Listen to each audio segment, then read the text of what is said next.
Et bonsoir à tous, vous êtes sur Lancer Critique et aujourd'hui on va continuer l'analyse des bandes Bloodborne issues du Tome of Champions 2021. Ce sont des bandes un petit peu particulières car vous pouvez les ajouter à vos propres bandes sans excéder la limite d'alliés et elles sont toutes issues de Warhammer Underworld. On commence avec les profanateurs de Grashrak. Le leader dispose d'une aptitude sur un quad qui permet d'infliger des dégâts à une figurine à 12 pouces et qui en plus sur un de plus l'empêche d'être activé à ce round de bataille. C'est une excellente aptitude, bien qu'elle nécessite un quad, donc elle est un petit peu chère, mais à elle seule rend Grashrak très intéressant et en fait un choix pour plusieurs bandes.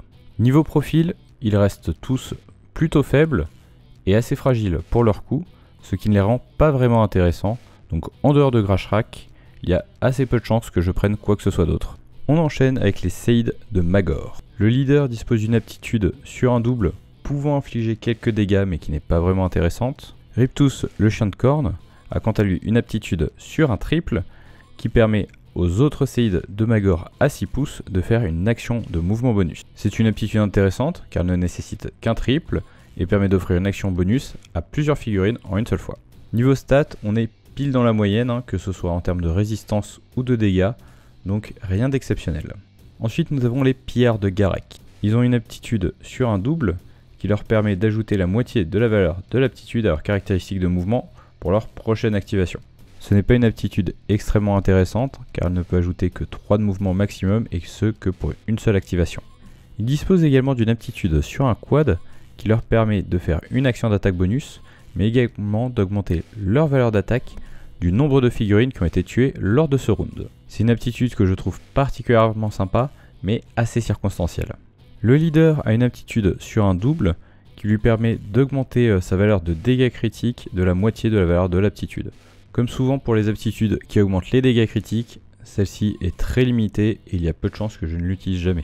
Karsus a pour sa part une aptitude sur un triple qui lui permet d'infliger autant de points de dégâts que la moitié de la valeur de l'aptitude à toutes les figurines à 3 pouces.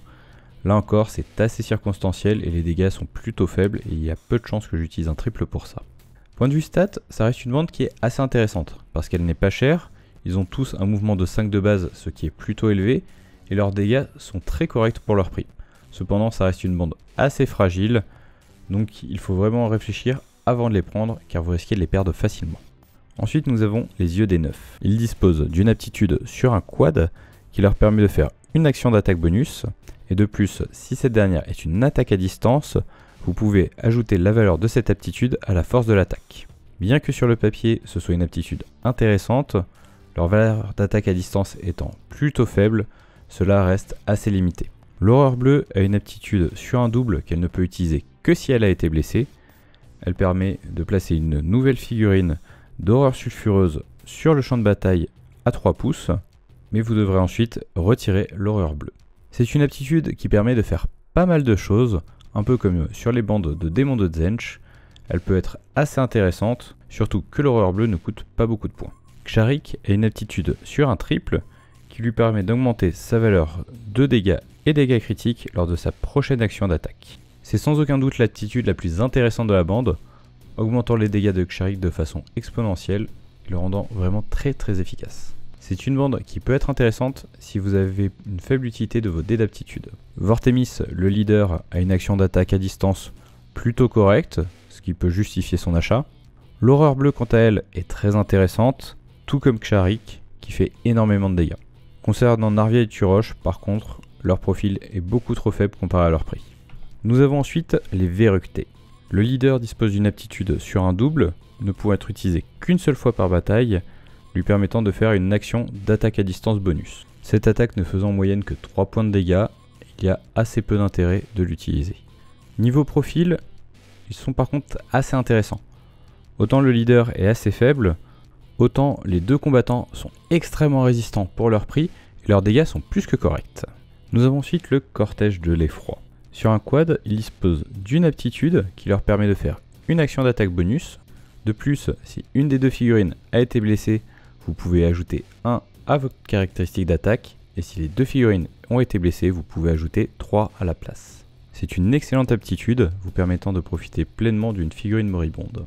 Ils sont dans l'ensemble plutôt fragiles, sauf Vassilak, qui lui a des dégâts assez moyens. Le Sakar Slash fait de bons dégâts pour son prix, mais Glisset est sans aucun doute la meilleure figurine de cette bande, faisant des dégâts bien au-dessus de la moyenne pour son prix. Nous avons ensuite la nuée de Speedclaw. Le leader dispose d'une aptitude sur un triple qui lui permet de ramener à la vie une figurine de Skaven Raider affamé ou fétide avec un nombre de points de vie égal à la valeur de cette aptitude. Comme souvent pour les aptitudes de résurrection, elle est extrêmement puissante, d'autant plus que vous pouvez l'utiliser dans n'importe quelle bande du chaos, ce qui fait de la nuée de Speedclaw un excellent choix pour presque toutes les bandes du chaos. De plus, c'est une bande qui est très rapide, elle demeure cependant plutôt fragile, mais ses dégâts sont très corrects, en particulier pour les Skaven fétides. Nous avons ensuite les Ravageurs de Khagra. Ils disposent d'une aptitude sur un quad qui leur permet de faire une action d'attaque bonus. De plus, s'ils sont à 3 pouces d'un objectif, cela augmente leur force et leur aptitude d'attaque de la moitié de la valeur de cette aptitude. Je trouve cette aptitude particulièrement intéressante car vous allez vraiment pouvoir l'utiliser pour défendre vos objectifs. La bande de Khagra étant plutôt résistante, c'est quelque chose que vous allez pouvoir faire régulièrement. Zarsha Fiellam, le sorcier, dispose de 2 aptitudes, une sur un double pouvant infliger quelques dégâts à une figurine ennemie à 9 pouces, et une sur un triple qui permet de retirer une figurine Ravageur de Khagra à 12 pouces du champ de bataille et de la replacer n'importe où à 6 pouces. C'est une aptitude extrêmement intéressante car elle va vous apporter énormément de mobilité, pouvant sur un triple vous déplacer tout de même de 18 pouces, et ce sans même avoir à activer la figurine que l'on veut déplacer. Côté profil, c'est une bande qui est très résistante, elle inflige des dégâts assez moyens, mais vous permet de vous déplacer très rapidement et de prendre l'avantage sur les objectifs en faisant une bande de choix, notamment si vous jouez une bande affiliée à Nurgle. Finalement, nous avons la meute fanatique.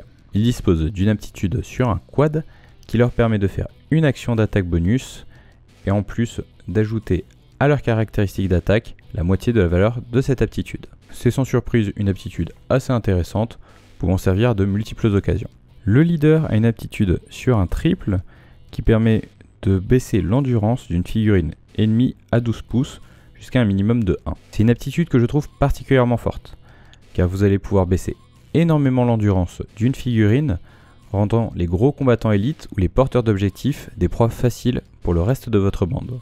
Holo, quant à lui, a une aptitude sur un double qui permet de donner une action de mouvement bonus à Groll, le chien du chaos.